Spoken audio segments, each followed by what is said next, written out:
Tonight I would like to explore a little bit the area of views in practice, views and freedom. I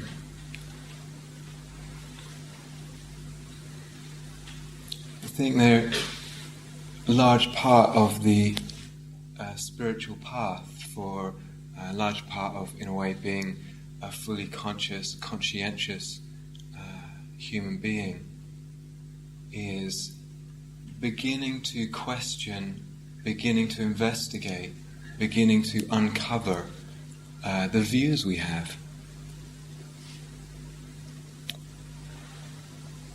Beginning to explore views and also the effects they have in our life. What do we believe? What do we believe about life?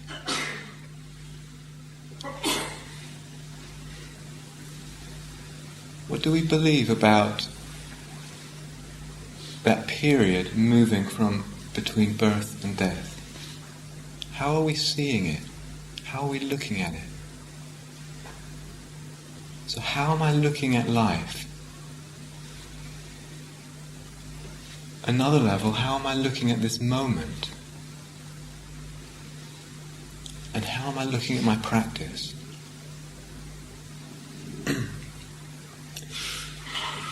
At first this may seem a little abstract and, well, okay, but it turns out this has everything to do with freedom.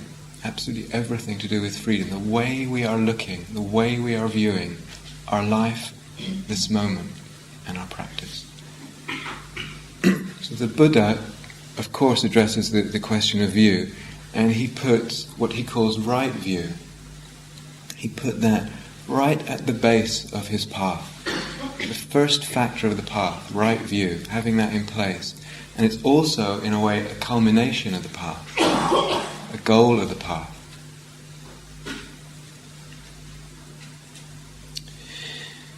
So we can talk about view on just the level of the kind of philosophical or metaphysical opinions or whatever that we carry in our life, and they may be completely secular, so whatever the current ones are, death penalty or the euro or some political, whatever. And of course that same range of opinions on what should or shouldn't be comes with whatever spiritual path we have. So Buddha Dharma is full of people with opinions kind of butting heads, really. And so views around rebirth or reincarnation or the exact nature of the self, whether there is a self or whether there's not a self. What's the place of deep concentration in the path? Is it a complete wrong direction, or is it really helpful? And so on and so on. What's the actual nature of ultimate reality? Small stuff.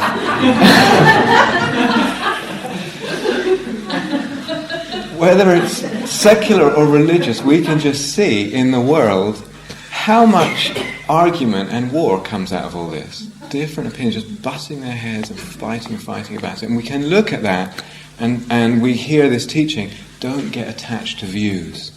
Don't get attached to views. And it's such a wisdom there, such a wisdom. And how much war and bloodshed has come from this, just people having different opinions. And really, if you just go through history, and even nowadays, around really ridiculous things, ridiculous. So don't get attached to views. But even that, to be a little careful. I mean, I don't know if it made the news here, but a few years ago, I think it was when Halley's Comet came round again, I think so. There was a religious sect in America, and they collectively committed suicide. And it was something they thought a spaceship was on the comet or something. They were going to get closer to God or something. And they all wore Nike shoes. Did you hear about that? It was big news. So you don't get attached to views. To me, that's not a helpful view.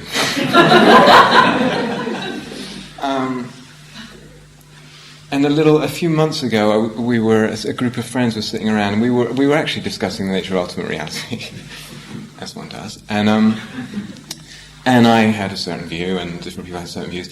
And then it seemed to me that it was how to put it politely, a hearty debate. That's a nice word. And it seemed to me that and it went on for quite a while, actually. If I remember, about a day and a half. And not exaggerating. And what seemed to me the sort of where people were moving towards was, you say this, and you say this, and you say this, and it's all just views, and it's all just okay. And we can't put one ahead of another, and it's all just okay. And I didn't feel so comfortable with that afterwards, actually. And I felt like, well, okay, if someone asked, Rob, what's the nature of ultimate reality? And I said, what's the real nature, the true nature of things? And I said, everything is a big pink fish called Barbara. It's silly, it's silly to accept all views like that. Her name's Brenda.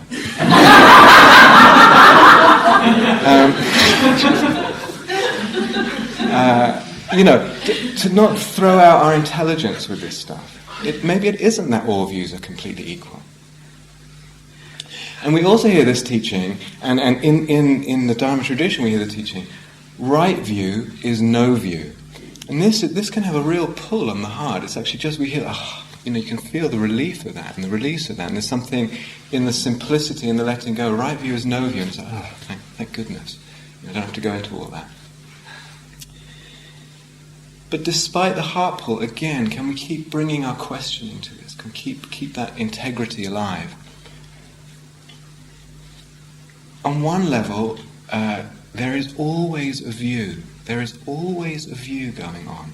We may or may not realize it, but there is always a view. There is always a way we are seeing what is happening right now. There's a way we are seeing this moment. Are we aware of the way we are seeing this moment? Most of the time we're not. So there's always a view, and in Dharma teaching it's always significant. It's never ineffectual. It's never something that doesn't affect life, affect our feelings, our perceptions. So something we talked, and Catherine talked in her talk last night, very beautifully, about the self-view. And you can see it, can't you? When the self-story is very strong. What's the view then? I am a failure, I'm a lousy meditator, I'm a depressed person, I'm an angry person, I am this, I am that. Or you are this, you are that. And it's a self-view. Or life is terrible, life sucks, life is suffering, even the Buddha said that. What is the view going on? How strong is it? How strongly is it operating? What is actually going on? Even to say, this is terrible, this situation is terrible. Views like that are very potent, extremely potent. But I would go even a step further and say, I am giving a Dharma talk. I am listening to a Dharma talk. There is a Dharma talk. It's all view. It's all view. It's all a way of seeing what's going on right now.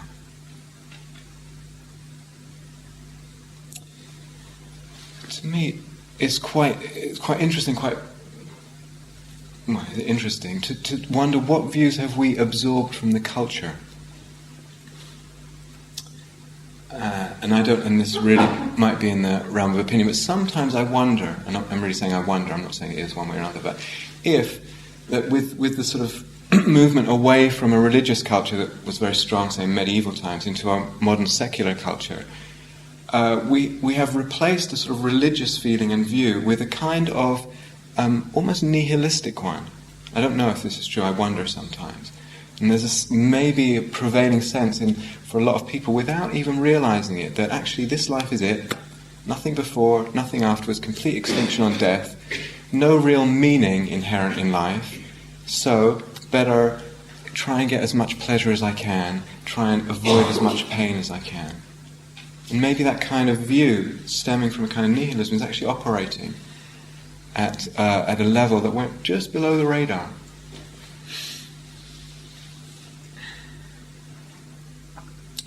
I was reading in the newspaper the other day, they did a survey, just in terms of views that we get from the culture. They did a survey of, I think it was 10 or 11-year-olds or children up to that age or something. And they asked them, what would you need to be happy? You know, what's the most important thing to be happy? The three most I can't remember the order, but the three most popular: famous, rich, good looking. You know, where did they get that? So how much are we absorbing views from the culture, and how powerful is that influence? So, as I said, the Buddha addressed this question, and we might say, actually, we might say, well, who cares what the Buddha said, and that's actually fair enough and fine, but he seemed to have said some quite intelligent things, so we might as well at least ask, what he did say. He talks about what is right view, he says. Right view is 4 noble truths. There is suffering. Okay, there is dukkha. This word, I'll use this word suffering. What it really means is not everything from the range of excruciating physical and existential and emotional mental torment, all the way from that to the most subtlest sense of unease, dissatisfaction, not complete freedom. So everything in that range. I just use the word suffering. It's quite a charged word. So he said, there is suffering. Again, he didn't say life is suffering, which sometimes gets translated as there is suffering.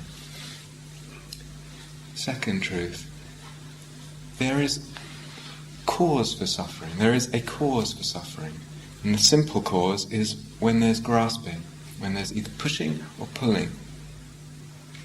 And actually he gives a much more complex explanation, but the shorthand is there's grasping, and then because there's grasping, there's suffering. Third noble truth, there is a release from this. There is a release and an end of suffering. And fourth, the path that he describes to move towards that end. And the path involves right view, right intention, the intention towards loving kindness, towards compassion, towards renunciation. I can't remember the order, but right action, right livelihood. How are we in the world? What are we doing with our energy? Right speech, right effort, meaning the kind of effort to develop what is beautiful and helpful to oneself and others, develop those qualities of mind and heart, and to let go of ones that are not so helpful. Right depth of meditation, and right mindfulness, and then right depth of meditation. And all this is part of the path. These 4 noble truths. And at first, we can hear that and we kind of like, okay. And it seems, maybe a little dry or whatever, maybe formalistic and stuff. But my experience, I think it's the experience of many people who travel the path of practice.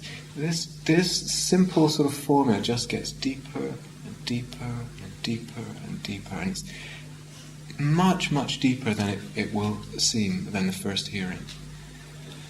And in a way, Buddha calls it 4 noble truths. It's 4 ennobling truths. To have this view and to take up this view and to investigate with this view is to ennoble the being. To ennoble the being. And it's really that the being and the consciousness in a way goes on a journey with these truths. So sometimes we hear Dharma and the teachings go on and on and on about suffering, and it can get a bit much sometimes, and it's not just suffering. That's one way of formulating it. Oftentimes the Buddha talked about happiness. And I touched on this the other day, and I'd like to, in a way, restate what I said. In a way, just come at a slightly different angle. But you can talk about suffering, the end of suffering. You can talk about what brings freedom? What brings happiness? What brings a sense of well-being and nourishment?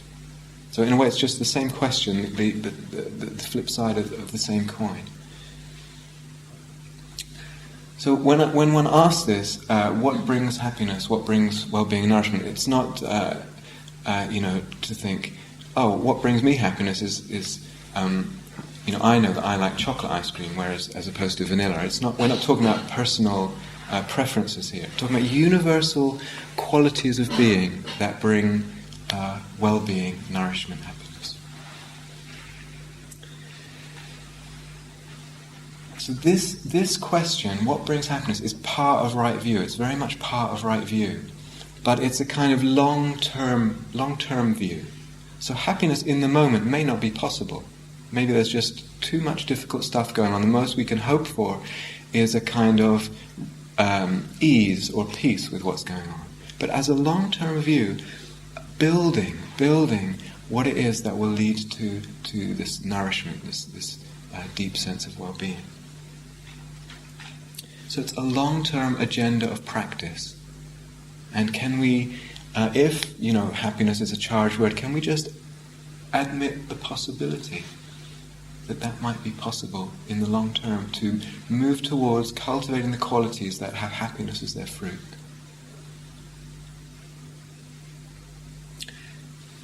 It's an interesting word. Some people really they have the kind of personality and being that they really do experience ecstasy and bliss and overflowing joy, and perhaps it's not as uncommon as we think.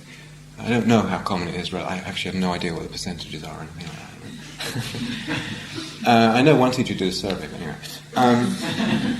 And some people, the nervous system is not wired that way, and that's fine. It's completely fine. But I think for everyone, there's a possibility of a quiet sense of well-being, just a quiet sense of happiness. Nothing dramatic, no fireworks, just that quiet sense of well-being.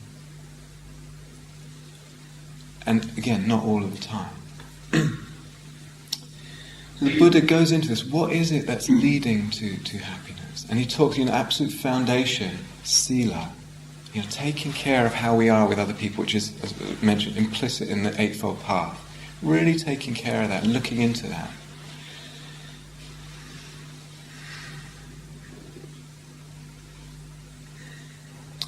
Part of what happens as we progress through the path is we actually become more and more sensitive to this realm of sila, more and more sensitive to when we're not acting out of love, out of care and concern. So the other day I was speaking to a friend, and she was joking, and then she was kind of acting like someone being derogatory. So she wasn't even being derogatory, she was just kind of joking that way. And we were just there, and it suddenly felt really painful. Well, not really painful, but just there was some that really didn't feel good. And we talked about it, and she actually said, "Oh, well, I remember when I was doing much more practice years ago, I would have actually felt that, and now I've become less sensitive."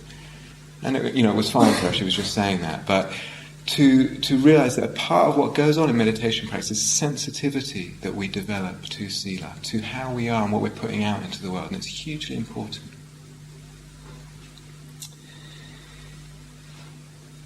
So the Buddha talks about always the question is what qualities are going to lead to sense of well-being, sense of happiness. And there's these lists, as I said the other day: generosity, hugely important; renunciation, calmness, collectedness.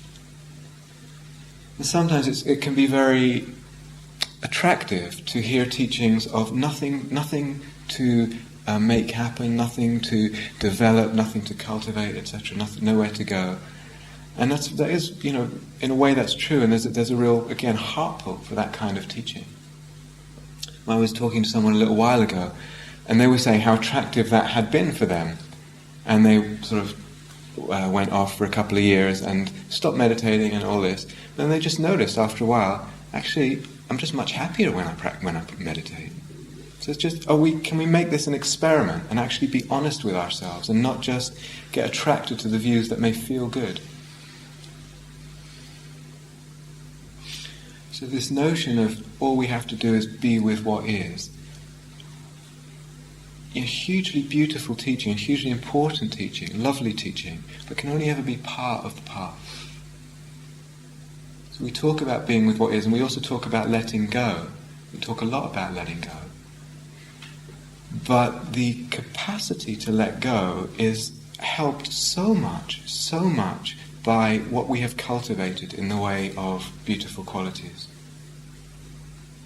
The more that reservoir of well-being and happiness, the more things it's just easier to let go. And I see this over and over as a teacher, over and over with people, and with myself, in my own practice. Someone came in the other day, not in this retreat, a little while ago, and she had been practicing for 20 years. And was beginning to feel just quite like this is just the same old stuff over and over. 20 years. And she had put a lot of emphasis on two things. One was this just accepting what is, just being with what is. And the other was very deep teachings about emptiness, and she had a very bright mind and she kind of understood. But somehow it hadn't made much difference. And this whole aspect of cultivation, as we were talking, had not been something she'd paid really much attention to at all. And in a way, it took that level of frustration for her to think, maybe there's something there. So to me, letting go, freedom, etc., the path, it's like a bird with two wings. The cultivation and the being with what is, the investigation. Only one of those, it's not, bird is not going to get off the ground. So first part of right view, first part, a question. Do I know, do I really understand what leads to happiness, what leads to well-being, what leads to a sense of nourishment? Do I know that, really? Am I sure about that? And am I cultivating it? First part of right view. Do I admit that these kind of developments are even possible? So that's part of the view. Do I admit that they're possible?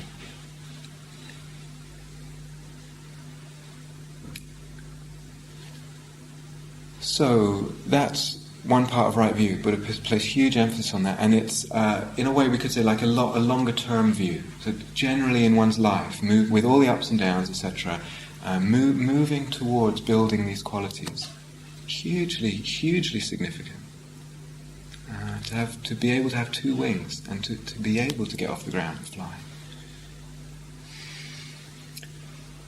What about views in the moment? So less long term, but in the moment. Right view, in a way to me, right view, this Four Noble Truths business, it's like, it's the view of practice. It's the view that practice is possible. It's the view that freedom is possible, that some degree of freedom is possible with what's going on right now. So what do I mean? In our here, it's a very precious environment here. We have nothing to do but look at what's going on, nothing to do but examine our experience. In our busy lives, things happen, and they happen at very inconvenient times and in very, difficult ways. And that's the nature of our life. How often is it that the situation just seems to need addressing? I need to fix this thing. I need to get my car fixed. I need to sort out my living situation. I need to my money situation, my whatever it is. Just those things that become important to us, that have become important to us. When something's difficult in the situation, how often is it that we go to, I just need to fix it. I just need to sort out my money. I just need to sort out the living situation. I just need to sort out, whatever it is. And that becomes the priority. Of course it's important, those things are important, of course they are, to address them and to change what needs to be changed and all that. But how often does that become the priority?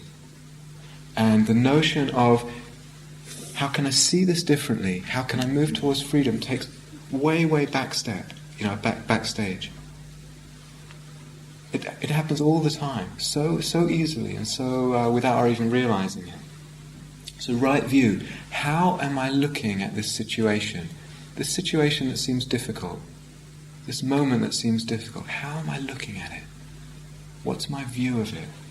Am I making the possibility of practice of freedom a priority? Is that there in my view? And when things are difficult, when the housing is difficult and the relationship is difficult and the money is difficult and all that, and this is what we go through, the body is, having difficulties and illness and what's in the culture and even in, maybe what's being offered from our friends, of course, to support and empathize and find ways to fix that.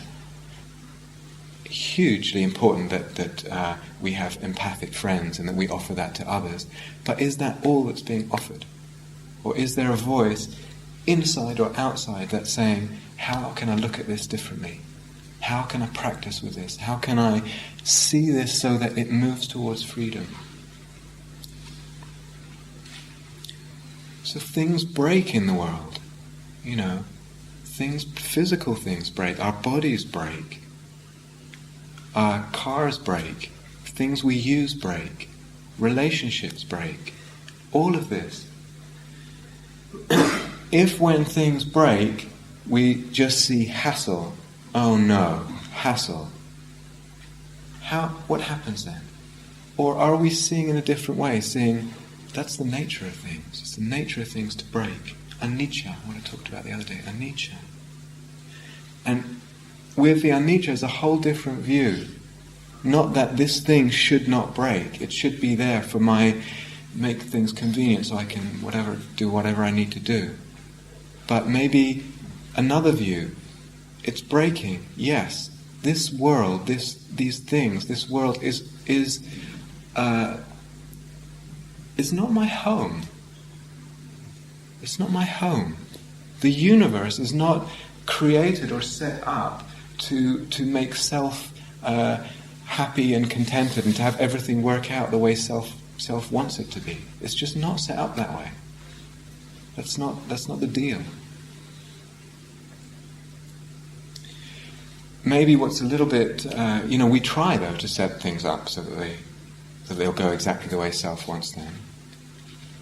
And maybe what's a little bit different nowadays is that we have technologically and sociologically, etc., we have much more of a capacity to actually do that than they did way back. We can actually get quite close to sort of engineering this illusion that everything will just run along smoothly and suiting me. But nothing is certain. Nothing is certain. So all that stuff, car, house, body, relationship. Just the other day a friend went in for a routine medical exam and got the doctor called, sorry, some abnormal cells came up. Can you please come in for more tests? And then the wait, and then the follow-up test, and this period of time just not knowing.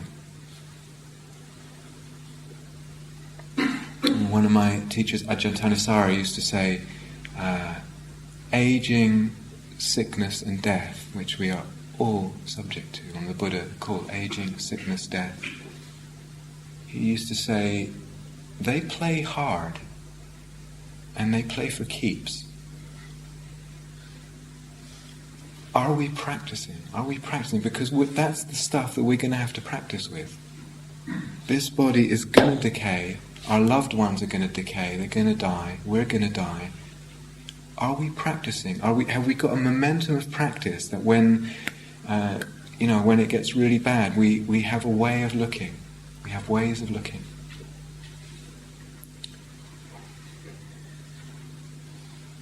So, another question, part of right view. What actually is my view right now?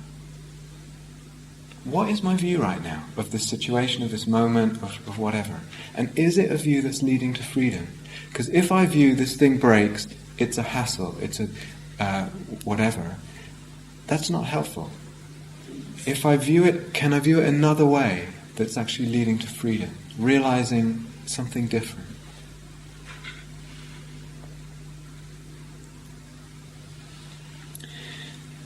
So, the Buddha talks also about ways of looking that he encourages that actually lead towards freedom. And he talks about looking in terms of what's called the three characteristics. The three characteristics. So these are impermanence, unsatisfactoriness, and not self. Viewing things as impermanent, seeing that fact, like what I talked about the other day, just seeing impermanence, seeing the impermanence of things. So when it breaks, it's anicca, not hassle, not oh no. It's anicca, that's what we're seeing. And seeing that, like I said, the world is not set up this way, things are not set up this way. There's an uncertainty there, there's an unsatisfactoriness there. It's interesting, sometimes when this goes out, and even from some teachers, it's almost like, hear about the three characteristics, there's something that should make us kind of quake and tremble and feel really bad and depressed and have this kind of existential angst. To me, it's something very different. It's a way of, and what I feel that the Buddha was interested in was using these three characteristics as lenses, because there's a freedom that comes from that. There's a letting go that comes from that, and something very lovely, a very lovely sense of freedom comes. And the not self that Catherine talked about last night. What would it be to be in the world and be in this existence and move through the world and really not have a view of ownership of anything or identification with anything? A house, a home, or anything at all. Body.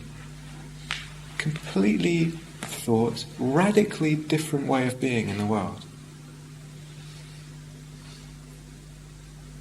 So nothing whatsoever should be clung to as I or mine. That's the Buddha's encouragement to start seeing in a different way.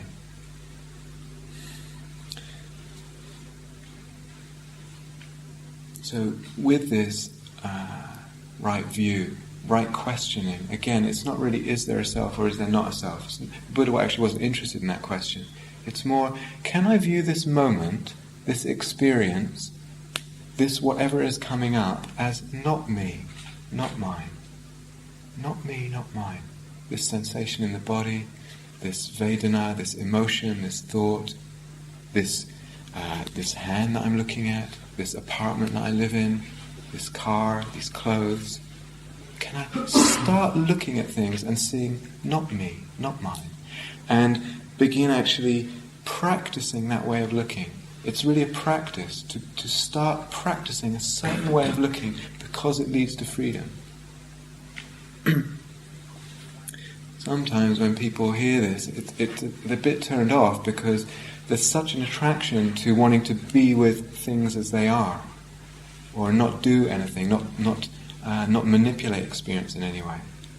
But the truth is that we're manipulating experience all the time, because this I, mine, me, mine goes on all the time. Sometimes we're conscious of it, sometimes we're not. That's something we're adding to experience. My this, my that. Or certainly in the terms of story, you can see it on the level when the story gets very strong, we're adding that. But it's even more subtle than that. We're just adding me and mine to experience all the time. What would it be to actually do less and say, not me, not mine, just unhook that?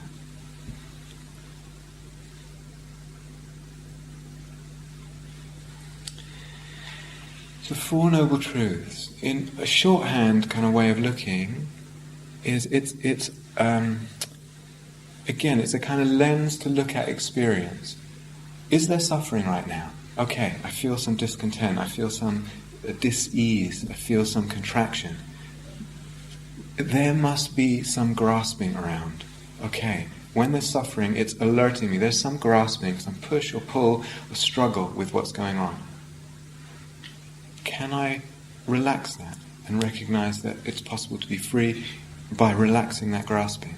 So it's almost like a very shorthand kind of way of seeing the Four Noble Truths, shorthand lens of looking at experience. Is there suffering? Okay. Where's the grasping? Look for it. See what you can find.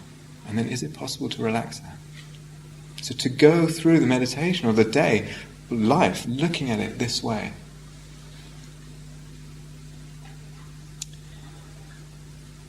as I said, the Buddha, when he talks about second noble truth, it's not just grasping, it's actually quite more complicated than that. And we can even, as practice deepens, begin looking in a much more full way and have a much more full understanding. All the subtle factors in the mind and the heart that are actually leading to building suffering in the moment. So what are they? What would they be? Begin really honing in that way, looking that way. What are the subtle factors that are building suffering, actually building the very way things appear or their appearance themselves?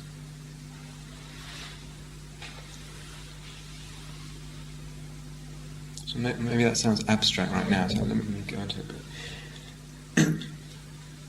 Another question that's involved in right view. What am I putting in to the present moment that's leading to suffering? What am I putting into the present moment that's leading to suffering? So this is not to, when we feel some suffering and some contraction or some difficult emotion or whatever, it's not at all to deny the influence of the past and how, of course, that influences the present. But if we look carefully and really honestly, suffering needs some input in the present. It needs us to be seeing or doing or putting something in or reacting a certain way for suffering to happen in the present. Without that present moment input, no suffering. So not to believe me just because I'm saying it or any other teacher, but just to explore this. Without present moment input, there is no suffering.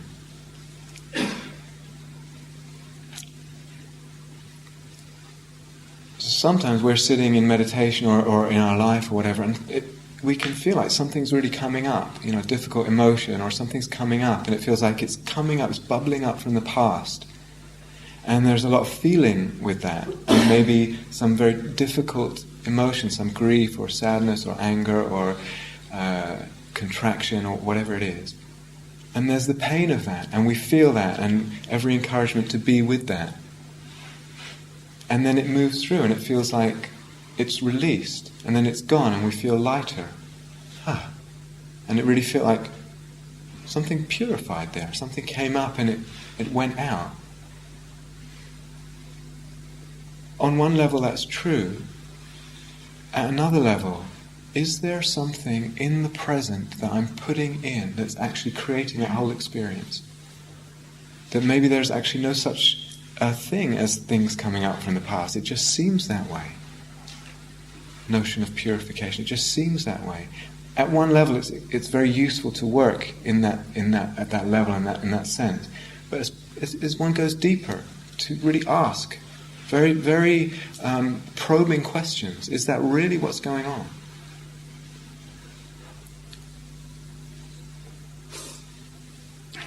So as I said, practice can never be just being with things as they are. It can never just be that. Beautiful as that is, and the beautiful intimacy with experience, with life that comes from that, can only ever be just a part of the practice. A little while ago, I went to see someone, and not really a close friend, and also not someone I'm in a teaching relationship with. And she was having a very hard day that day, and she was quite upset, and we were talking, and she explained a little bit what was going on, and she explained the difficulty she was having in a relationship with her boyfriend at the time. And she explained how, she would say this, and he would understand that, and she thought they had agreed this, and he thought they'd agreed that, and basically this suffering. And then at the end, knowing that I was involved in the Dharma, etc., she said, I know, Rob, I know, I've just got to be with it. I just have to be with it. And I didn't actually say anything at the time because I wasn't in a teaching relationship with her, but I actually thought, no, that's not what's needed here. What's needed is looking at how has this suffering been built? By miscommunication, by not agreeing on understandings together, by not, it's not just a matter of being with things, actually looking at how suffering is getting built. And a little while ago here, someone was on retreat a few months ago, I think it was, a month or something. And I think it was quite full time at Gaia House, I think so. And a lot of people had colds as well. And he was coming into the hall meditating and practicing diligently, and was sitting next to someone with quite some coughing and finding himself getting really irritated with this person that disturbing his meditation, and there was suffering. And notice, this is suffering. This relationship I have to what's going on is suffering. I feel it. And very wisely, I thought, began looking in that practice period, how can I see this differently? How can I see this differently that takes the suffering out of it? And it began using the reflective mind and remembering. And this person was coughing and fidgeting and stuff, and just remembering, oh yeah, I used to be like that. I used to be very restless and unable to sit still. And then this separation that had come in, that was, building the suffering, he just saw the common humanity. Oh yeah, I used to be exactly the same. And it's only because I've been practicing a little longer that I'm able to be a bit more still. Saw the humanity, and the suffering went out of it, and love came, and love began to flow there.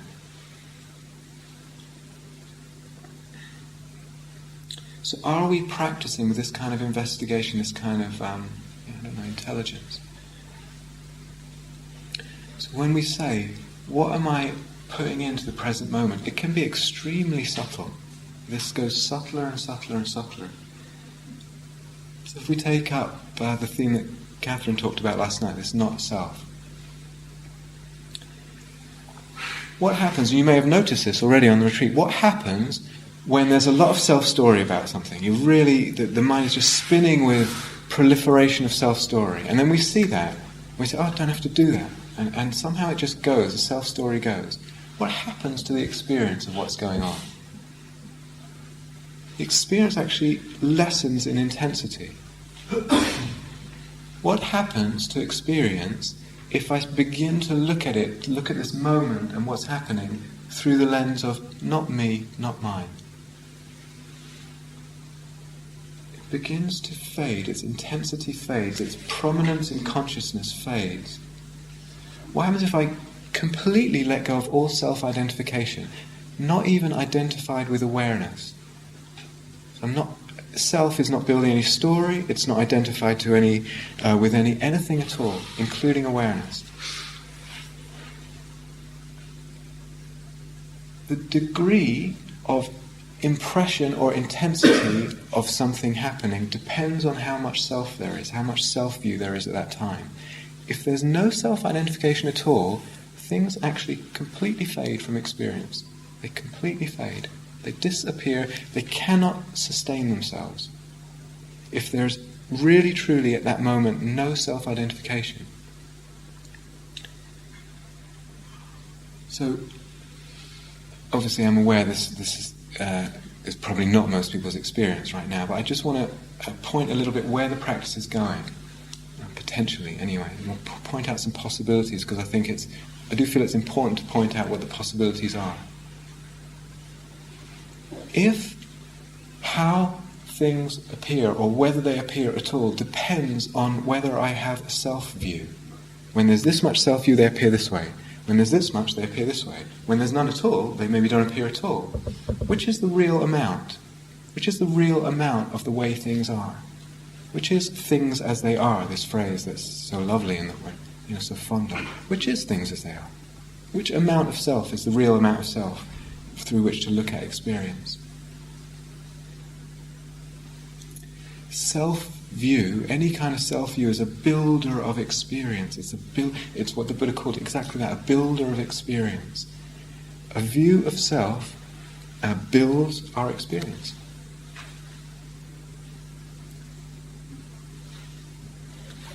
So where does all that, what does all that mean? Where does it lead?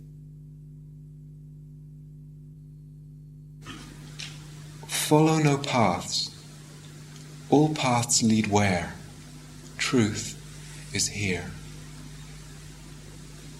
And I remember reading that as a teenager and feeling very, that's right on, that's lovely. And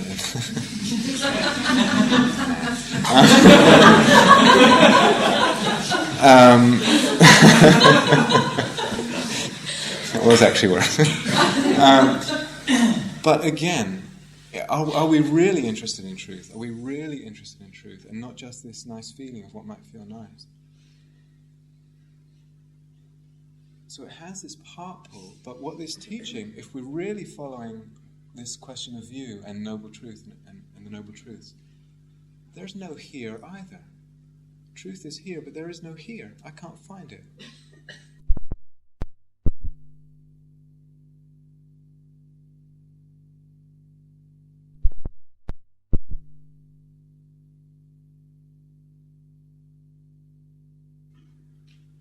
Follow no paths. All paths lead where? Truth is here. And I remember reading that as a teenager and feeling very, that's right on, that's lovely. And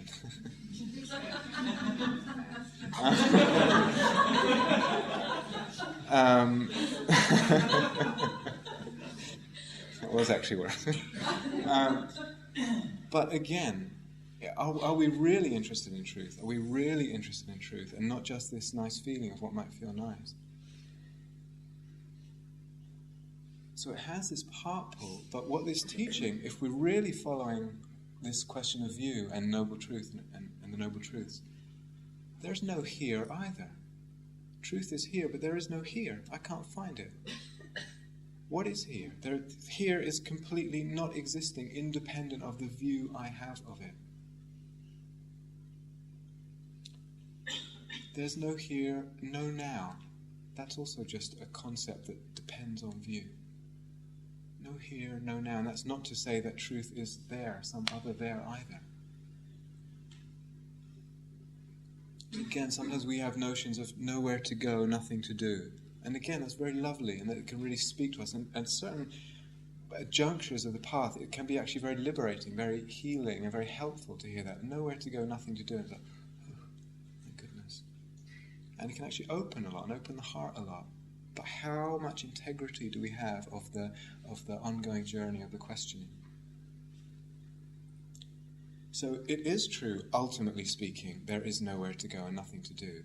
But for most people, what that means is hearing that, nowhere to go, nothing to do, and we come back to what? Me here with the world as it is, and emotions and thoughts and feelings.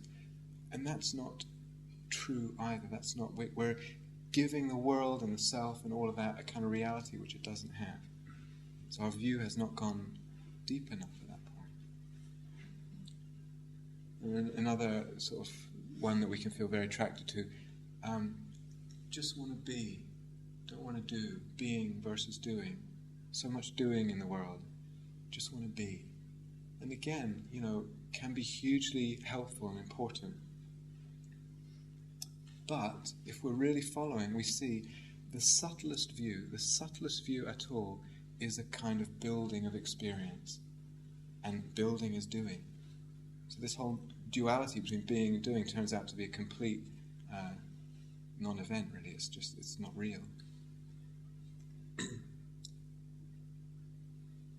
And again, I'm not probably here, but people who come on retreat, but sometimes one meets people and they say, I'm not really into meditation. Relationship is my path, or parenting is my path, or dancing is my path, or I play the cello or whatever. And all these things, beautiful parts of human existence. Really lovely. Potentially, some of them anyway.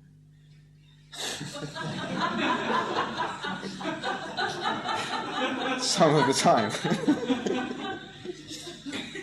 And sometimes, even in the midst of this dancing or whatever it is, making love and playing music or whatever, sometimes even the self disappears.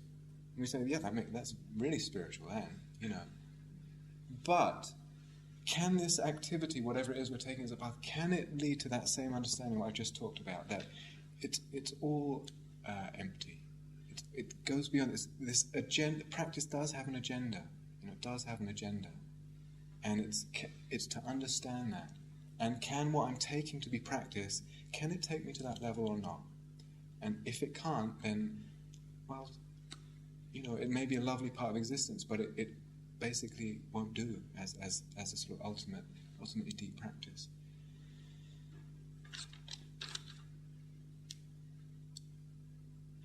So right view, Buddha talks about right view.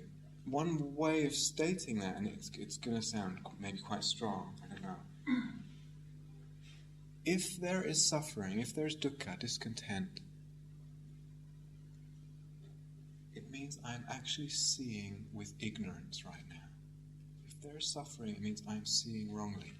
And that may sound pretty hardcore. I think it is pretty hardcore. And I don't mean it in any judgmental way. And of course, not for a second to abdicate ourselves from responsibility for what goes on in the world in terms of economic and social conditions of others, etc. Oh, well, they just need to view it differently, whatever.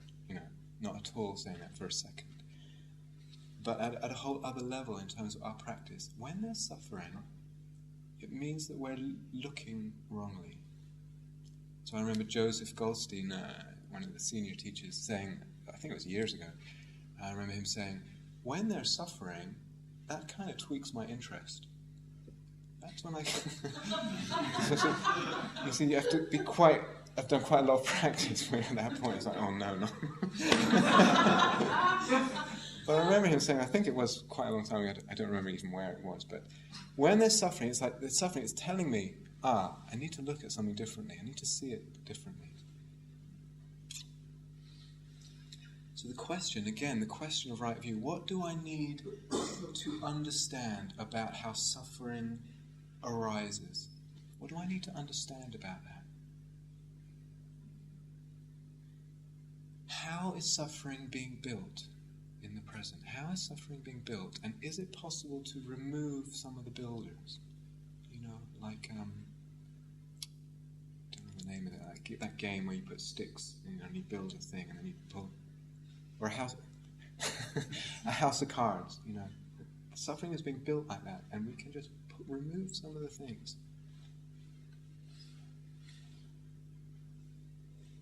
So, I don't know. Maybe all that sounds very complex too. I don't know. Maybe it does.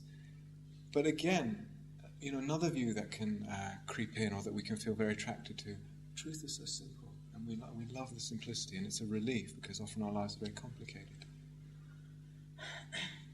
Some people are really attracted towards complexity, and they want all this Buddhist psychology and theories and Abhidharma and all this. Most of us are hungering for a kind of simplicity, and we feel very attracted to simplicity and the beauty of that. But maybe the truth is not complex and not simple. Maybe those are just our particular preconceptions or desires, and it has nothing to do, it's not even in that realm. We might say truth is beyond concepts. It's beyond concepts, so let's just ditch concepts. But what happens if we ditch concepts too early is we just end up with the same old default concepts. Self, world, thing, emotion, time, thought, all of it, me, you, here, there. So to me, one of the huge, really profound skills of the Buddha was to take a few concepts and say, pick up these concepts, use these concepts, because they will lead to freedom. They are concepts that lead to freedom, and they also lead beyond concept. They lead beyond themselves. It's enormously skillful teaching when you really start to see that happening.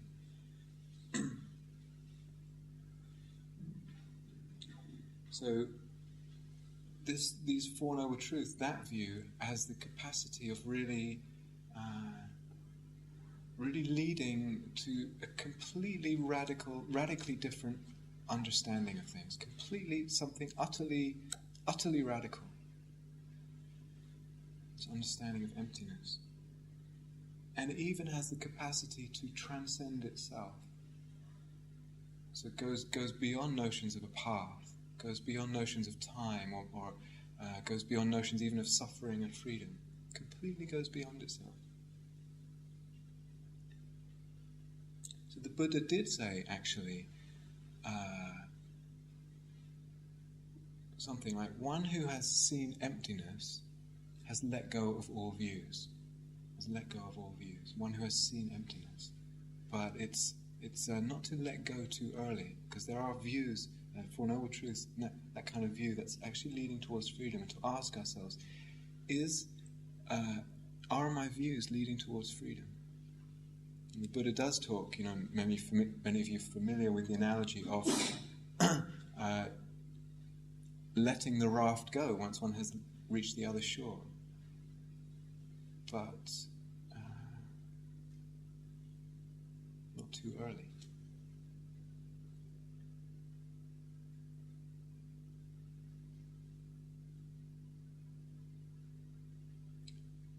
Shall we sit quietly together?